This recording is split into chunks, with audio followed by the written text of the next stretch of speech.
Thanks for staying with us. So yesterday, an accident happened in Lekki-Epe Expressway that caused the death of 2 young boys. Now, this caused a lot of irritated youths around to burn the truck. Allegedly, what happened was that the truck hit these 2 young people. One of them was an Okada rider also. Now, a lot of bystanders had different accounts of what happened, and one of them was saying that the victims were alive for at least another 40 to 1 hour, and they could have, if they had been rushed to the hospital, they would have been alive. Another said police came around, soldiers came around, and they did nothing. Another said that they called for emergency services, and they didn't show up, and they couldn't reach to them. Others said that there was one Dr. Smile. He said some of the protesters attacked the policemen for shooting. People are angry. They're chasing the police into the Eleganza building. People just came and started shooting. Now the youths are repelling the police, as you can see. So there are different accounts of what happened, but there are a few questions to be asked. Who is to blame here? The truck driver? The police that started shooting? The ambulance services or the that didn't show up? The emergency service that didn't show up? Who else? The irate youth that started burning things. They just started, getting angry as usual, getting the tires, trying to burn down the whole place. Who is at fault here? Or is it the regular bystanders who many just some walk past, some just stay to observe, record, and take pictures?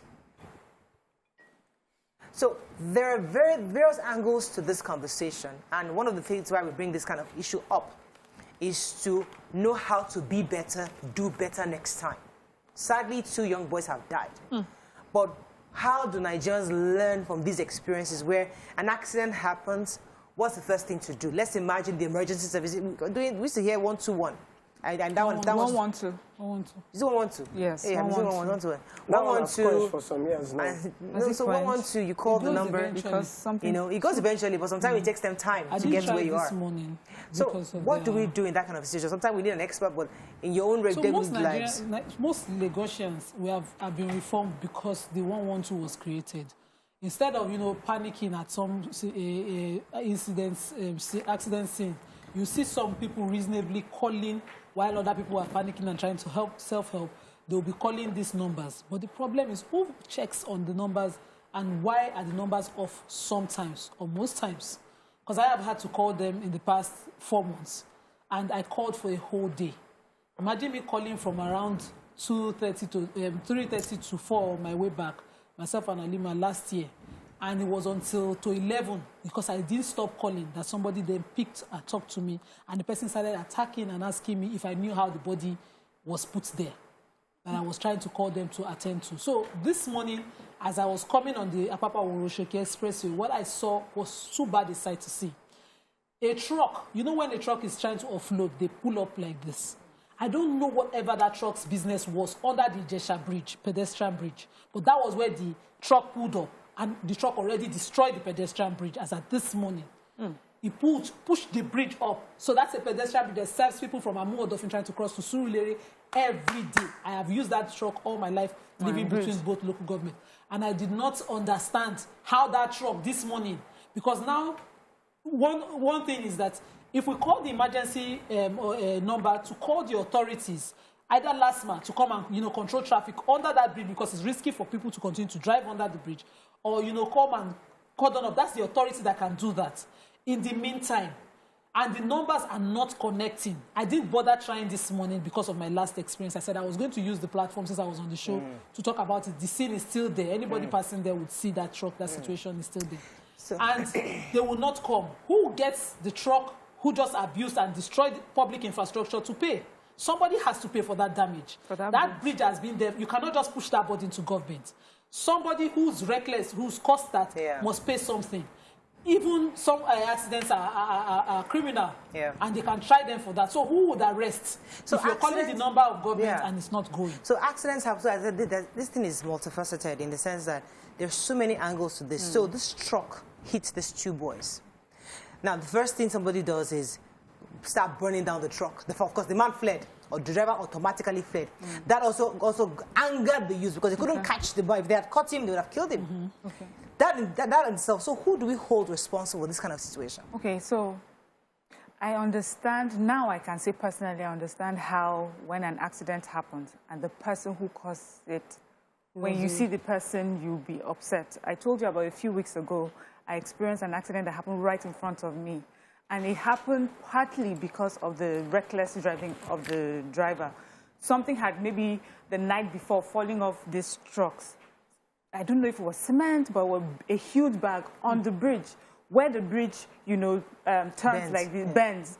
This bus driver, with children inside, human beings going to walk to school, went really fast, took that bend really fast, and then that thing was on the bridge. So he got on it and flipped over. If not for the railings, they would have gone over the bridge. By the time they came out, the first person to come out of that bus was the driver. Nothing was wrong with him.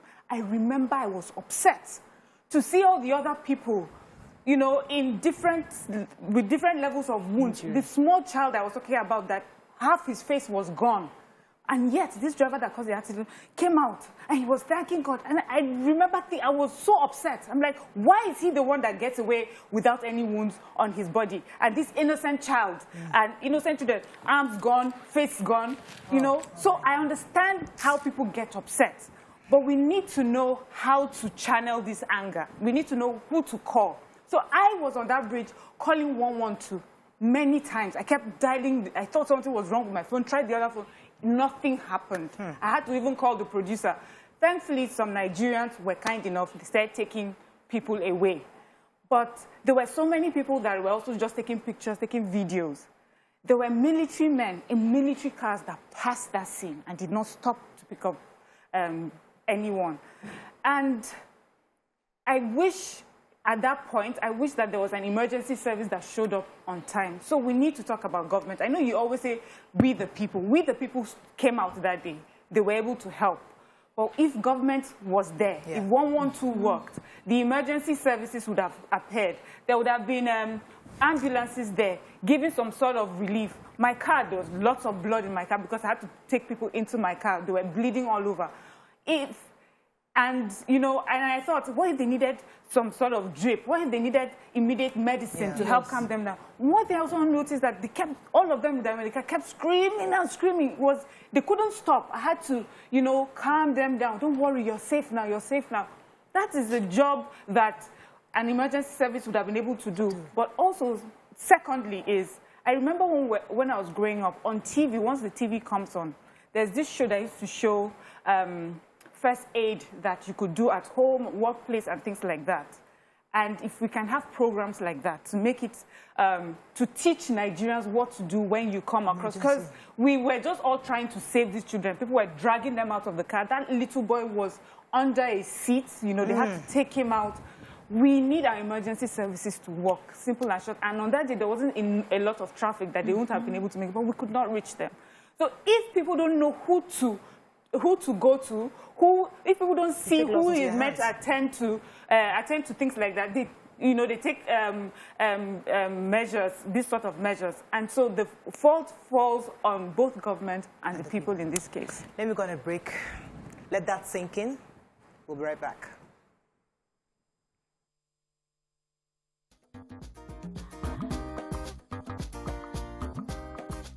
Stay tuned.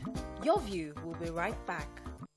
Thanks for staying with us. So before the break, Mariam took us through an experience that obviously was traumatizing, not just for her, for the children and those who experienced in that accident. But it goes back to the question, what do we do in times of emergency? You know, Nigerians are currently quite frustrated. Everybody's angry. There's no fuel. There's no electricity. You know, bills are up. And when you see something like this, like all the anger of no fuel, no gen, nothing, you just compound it and then just decide to burn down the truck, or even you don't even face the reality of what's going on, or you're just exerting that anger at that moment, you know. And you think to yourself, where do we go from here, YK? I would like us to talk to ourselves first. Before I go into where we go from here, I would like us to talk to ourselves, because we do the wrong thing and we think that it is just by begging. Just say, I'm sorry. And when you the person that's doing the wrong thing, to react. Hey, why I should be begged you? It's not about Shebi they beg me. It's about if we don't start to do the right thing in this country, we are not going to go anywhere. You see, I don't know about this Okada that happened yesterday, but I have seen Okadas on the express going in the wrong direction. Yes. Now, if that Okada, because one of the accounts in the papers was that the Okada was going in the wrong direction, I don't know if it's true. But if that is true, the truck was not at fault. It was the Okada, and it cost him his life and the passenger's life. Yes. That's the truth. And if you get annoyed, they will say, Shebi they beg you. It's not about Shebi. Let us start to do the right thing. Yes. Let us start to talk to ourselves. That is number one. That's truth. Now, number two, the solution is not going to go and burn down anything. Now, you know what started the French Revolution? I'm sure you know what. It was a loaf of bread. Yeah. It was They a don't loaf have of bread. That bread wants to go on strike now. They said to the king, the people are hungry. And the king said, let them eat cake. The queen. The people want bread. And the king said, let them eat cake. So that was what started the revolution. The revolution in Tunisia, this our own generation, was something like that too. So we are now at that, or we're on the precipice. You know, where if we don't take time, so our government, they should not listen to us. Start listening to the people, because what happened yesterday could have escalated into a full-blown... Absolutely. Revolution. Absolutely. Absolutely. Because they're running into a private property. They said that the policemen ran into the Eleganza building. They had to close the gates to them. But some said the police were shooting. We don't know how true that is. Some said that, there's so many different accounts. But one of the ones I'd like us to stay on, harp on, is this emergency services. There was a time that Lagos State government had a huge campaign on this 112 and 767, I think. They kept saying was here. Yes, he came on the show. And he insisted he works. We could even call the number on the show that day. I remember that day. That was the first time. In the early days. After. So what happened to it? Why are they still effective? Are they still working? I know that the rescue place in Lekki won. The Admiralty, they had one there. Ambulances so different places. So what happened to these things? You have these laudable things you put together, and eventually it's not sustained. The maintenance culture. It's the maintenance culture. So we need to keep that maintenance. We have to train ourselves, or retrain ourselves, because you can't start something so good and then it just dies. You have to keep telling people, you have to, look, you go to, whoever the boss of that service is, if I call and they don't pick it, I will go there, I will fire everybody. Yes. I agree. And put serious people. Everybody, and we employ people. And I will tell you that this is what happened to the last set. So if you like... You sit up. But the only way you can go back and fire is make sure that the lines are working. If they are complaining to you, these lines are not working, you need to do things, and you don't put those things in place. You can't. You don't have the moral justification to go back and fire them. It is not. So it starts from the top, and that's why I'm always saying it starts from the top. But there's a serious part that we must address. The part of the Okada riders always right when they hit a car, even if they are on the right side. It's a major issue, even if they are not on a one-way. If they run into your car, you don't chop the same. This is narrated how she had to go and eventually even had to treat and pay for someone. Like the whole lot of them come together. They are the only innocent people in a traffic accident. Yes, and yet they are the ones that take on Friday on my way home, one had a motorbike, and we were all in serious traffic in Satellite Town. The trucks are taking over. And the moment I saw an escape, I turned and I was going. And this one was coming from far, and he almost ran into me. I swerved back, and he turned and he said, "Hey, you want to kill me? You want to kill me?" I said, "You too, you want to kill me?" I did the person not fit die inside car. The way you rode this bicycle, I said, "No, you're a wicked man." I said, "You too, you're a wicked man." Because it's like the traffic laws are made to only support you guys. And even we're reckless. But see, most of these boys that ride these bikes are uneducated. Yes. And unexposed. Unruly. They do not even understand how traffic works. And they feel that the best way to protect themselves is when they have all their gangs and they come against you. So we need to, if we must have them on the road, we need to train them. If they don't go to school, we need to find a way. If you want to have your bike on the road, you must go through a 4-week training course Before your on how license. to, yes, before you get, and if you're not taking, Mariam, you know, you'll be shocked that many of these chairmen of these communities actually do train some of these boys. You know, if you speak to, there are some areas that may not, but if you speak to some of these Okada riders in certain areas, they organize training for them. There's one thing to train you, and that thing to take the training. The truth is that many of them come out from different parts of the country and just start automatically. But there are some people that actually ensure they register. But you see, the truth is that we, the people, also abuse it. That's the truth. No, if you are registered, you must have a uniform. If you don't have a uniform, then we're able to report you and say this is an unregistered bike.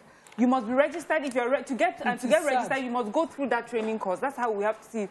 And if you're able to collect money from them, taxes from them, every time they're on the road, then you should be able to bring them together and sit them down somewhere and train them. Nigeria, see, the problem of out-of-school children, when we say out-of-school children, it's just not a number. This is what it means, that we'll have some of them on bikes, driving against traffic and causing accidents. Out-of-school children means no education, no exposure. And if we don't do something about training and educating our young ones, let me take this call from Michael. Michael, are you there? Hello. Good morning, Michael. You're live. Go ahead, please. Hello. You're live. Go ahead, please. You're listening to the TV. Hello. It's delayed. Nima, go ahead, please. So I wanted to just quickly remind us the only people who did training for their bike men, the alien bikes, they had, you know them.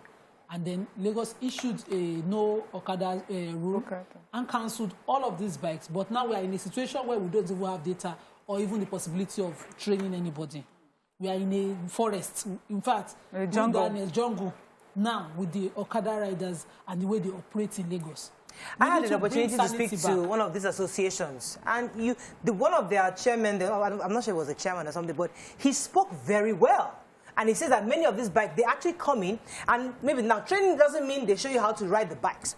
Training that they teach you on all the traffic laws, the road signs, what this means, stop here. They actually go through that. There's one thing for them to train you, there's another thing for you to do it. So I know that we always assume they don't know, but it's not true. Many of them know, but they choose just not to adhere to it because there's nobody enforcing. That's the real issue. Enforcement is a problem. On this seat, that I know better about this situation than you're saying. And I know for a fact that when they come in with the bikes and they depends on the area you're talking about. Maybe your area. The majority of areas in this Lagos, I'm saying it with all sense of responsibility here. They come in with their bikes and enter road the next day, and they do anything. The person that is telling you, I know some of them, they are chairpersons. They are more educated than anybody. But even these people you are talking to, they are not people you can even train. There's a language barrier, first of all.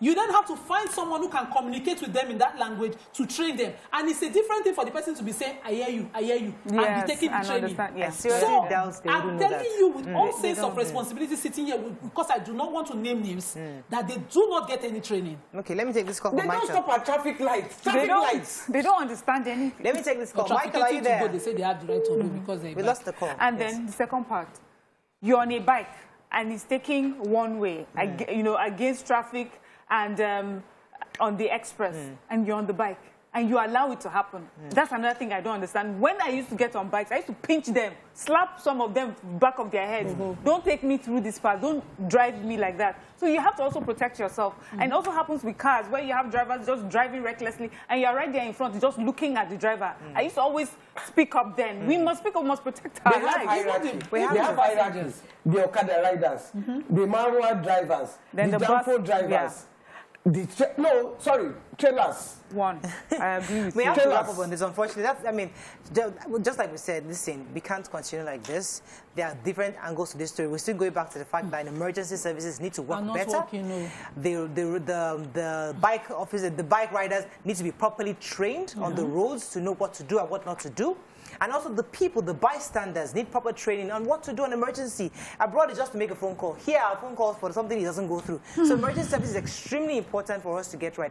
Let's go on a break. When we come back, we have to move on to other topics. Stay with us. We'll be right back. Stay tuned. Your view will be right back.